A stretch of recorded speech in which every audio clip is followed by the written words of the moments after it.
The news from outside that Texas schoolhouse of the police waiting outside for 40 minutes before going in is shameful and at odds with the official narrative that we were peddled yesterday, and which is a big part of the problems that afflict our world right now. The World Economic Forum has wrapped up its annual Spectre board meeting at Davos. So let's have Klaus Schwab give it one for the road. And do feel free to join in your best Teutonic megalomaniac. All together now.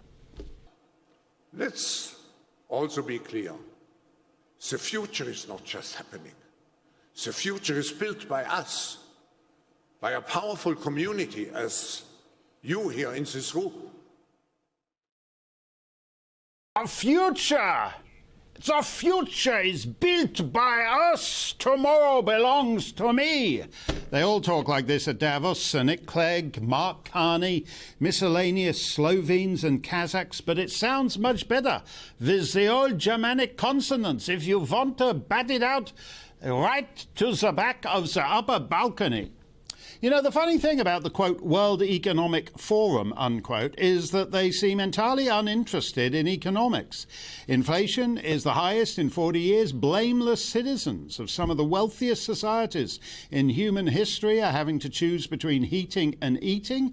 The fall in UK living standards is the worst in 70 years. The supply chains are wrecked in America. The alleged global superpower is all out of baby milk to the point where it's having to be flown in on military planes from Germany like a reverse Berlin airlift, lactating its way across the Atlantic. And yet none of this seems terribly of interest to the big shots of Davos, and most of the people doing things about the economy, like Dishy Rishi's 400 quid or whatever it is he deigned to give you today, are not going to make any difference to the long-term wreckage we are facing.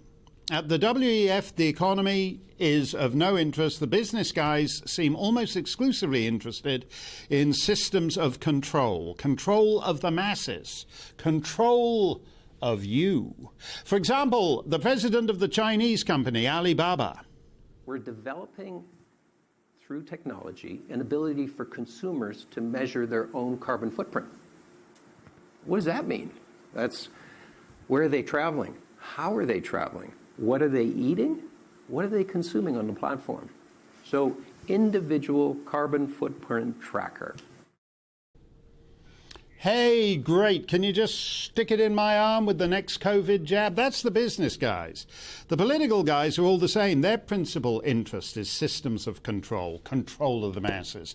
Do you remember Helen Clark? She was Prime Minister of New Zealand for the first decade of this century. They used to call Wellington Helengrad back then. Very funny.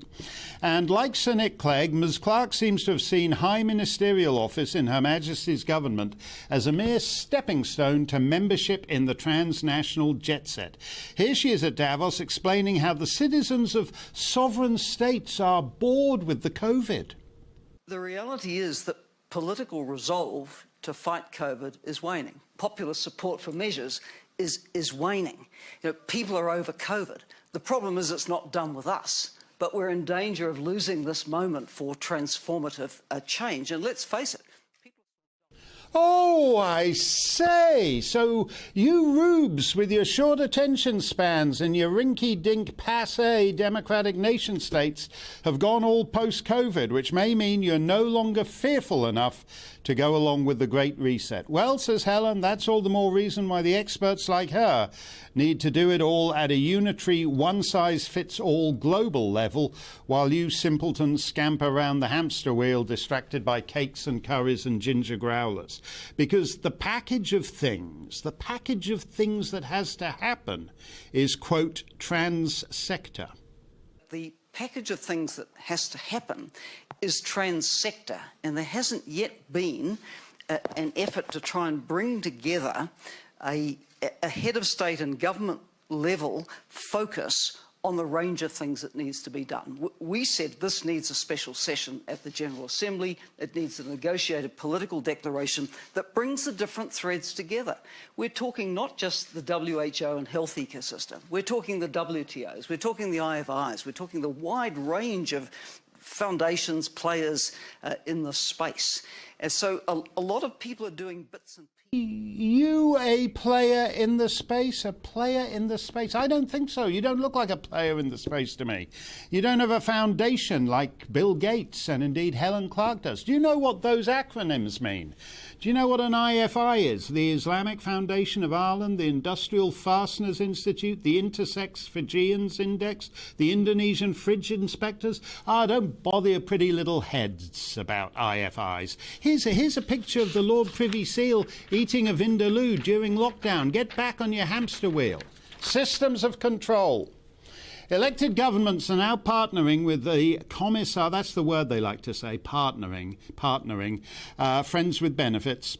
Elected governments are now partnering with the commissars of social media to restrict free speech even further. So there'll be nothing to talk about except this week's Ginger Growler. They had a committee hearing in the Commons today on the new online harms bill. The witnesses this committee called Tell You How It's Going to Go. A group called Hope, Not Hate. Ooh, that sounds so nice, like a fluffy pink bunny or a sparkly prancing unicorn. Hope, Not Hate were there to explain why we need less free speech. There are loopholes that could allow some of the most harmful and hateful actors to spread harm on social media. So there are a number of citizen journalists who specifically go to our borders to harass people who are seeking refuge in this country. They call themselves journalists.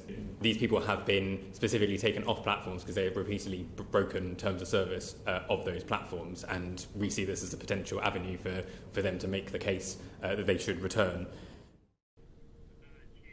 Harmful and hateful actors, but don't worry, Ofcom, which currently regulates UK TV and radio. I have the great distinction of being investigated by Ofcom right now. That really thrills me. Ofcom, the self-same Ofcom, will have its powers extended to the internet. The law hasn't been passed yet, but Ofcom's already hired a Facebook commissar, which again tells you where this is all headed. Here's Will Moy, the chief executive of Full Fact, the self-proclaimed fact-checkers funded by American bazillionaires to destroy British free speech. Quote, all MPs should ask themselves a simple question. If the pandemic happened again tomorrow, would this bill be strong enough to handle the fallout from harmful misinformation? Unquote. Because after the last 2 years, what we really need is even narrower public discourse, even more groupthink from the media pom-pom girls. You know, we've had on this show Vicky Spitt and Charlotte Wright, young widows in their 30s who lost the loves of their lives to the COVID vaccine. That's not my opinion. That's what it says on the coroner's certificate.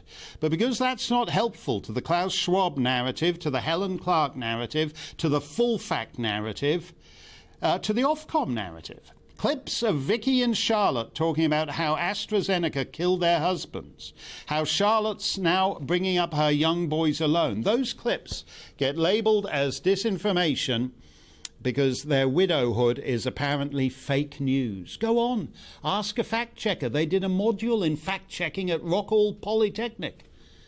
There is online harm out there. 2 days ago, some guy in Texas shot his grandmother in the face, as we were hearing about from Polly on the news, and then went and opened fire at the local schoolhouse. He announced his plans in advance on Facebook. Here's the governor of Texas. As of this time, the only information that was known in advance was posted by the government on Facebook approximately 30 minutes before reaching the school. The first post was to the point of, he said, I'm going to shoot my grandmother. The second post was, I shot my grandmother. The third post, maybe less than 15 minutes before arriving at the school, was, I'm going to shoot an elementary school. I'm going to shoot my grandmother. I shot my grandmother. I'm going to shoot an elementary school. As Leilani Dowding pointed out, they have algorithms that will ban you in 30 seconds for posting disinfo, but nothing when you say you're going to kill your grandma and shoot up an elementary school. We'll talk about that with Leilani later, but it's worth remembering the people driving these online harm bills, they couldn't care a hoot about harm. They care about control. Welcome to the GB News YouTube channel. You can watch us live 24 hours a day, catch up on your favourite shows and join in the conversation in the comments below. Don't forget to subscribe and you'll never miss any of our exclusive content.